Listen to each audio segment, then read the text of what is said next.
അഖിലേന്ത്യാ ജനാധിപത്യ മഹിളാ association Chalakudy area കമ്മിറ്റിയുടെ നേതൃത്വത്തിൽ മേലൂർ പൂലാനിയിൽ ക്യാപ്റ്റൻ ലക്ഷ്മി അനുസ്മരണവും സെമിനാറും സംഘടിപ്പിച്ചു. MS സുനിത അധ്യക്ഷയായി, CG സിനി, ബീന രവീന്ദ്രൻ എന്നിവർ സംസാരിച്ചു. ഡോക്ടർ കവിത സോമൻ അനുസ്മരണ പ്രഭാഷണം നടത്തി.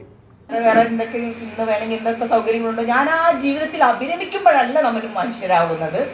നമ്മൾ മറ്റുള്ളവർക്കും കൂടി അവസരങ്ങൾ ഉണ്ടാക്കി അവരോടൊപ്പം നിൽക്കുമ്പോഴും അതുപോലെ ഒരു മധ്യവർത്തിയായിട്ട് ജീവിച്ചു പോകാനെങ്കിലും നമ്മൾ ശ്രമിക്കുമ്പോഴാണ്.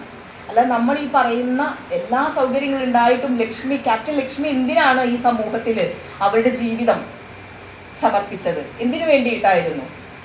അതാണ് സാമൂഹ്യ പ്രതിബദ്ധത എന്ന് പറയുന്നത്. അപ്പോൾ ജീവിതത്തിൻ്റെ ഏതൊക്കെ മേഖലയിലും നമ്മൾ ഇടപെടുന്നിടത്ത്, ഞാനാവട്ടെ, നമ്മളിവിടെ ഇരിക്കുന്ന ഓരോ സഹോദരിമാരും ആവട്ടെ, അവരുടെ ജീവിതത്തിൻ്റെ പ്രതിബദ്ധത തെളിയിച്ചവരായിരിക്കാം.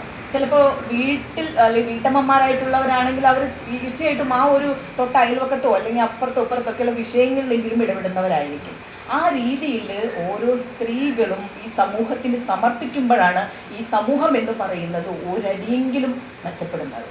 നമുക്കറിയാം, ഈ ഒരു 10 വർഷക്കാലം ഇപ്പം നമ്മളിപ്പോൾ എവിടെയാണ് നിൽക്കുന്നതെന്ന് ചോദിച്ചാൽ വളരെ 10 വർഷക്കാലം വളരെ സേഫായിട്ടുള്ള ഒരു സാമൂഹിക അന്തരീക്ഷത്തിൽ കേരളത്തിൽ ജീവിച്ച് വലിയ അഭിമാനത്തോടുകൂടി ജീവിച്ചവരാണ് നമ്മൾ. പക്ഷെ നമ്മൾ ഈ ഒരു 5 വർഷക്കാലം എന്താണ് ചെയ്യാൻ പോകുന്നത് എന്നുള്ളത് നമുക്ക് കണ്ടറിയാം. ഒരു 5 വർഷക്കാലം കഴിഞ്ഞ് നമ്മൾ തമ്മിൽ കാണുകയാണെങ്കിൽ നമുക്ക് അന്ന് അതിനെപ്പറ്റി ചർച്ച ചെയ്യാം.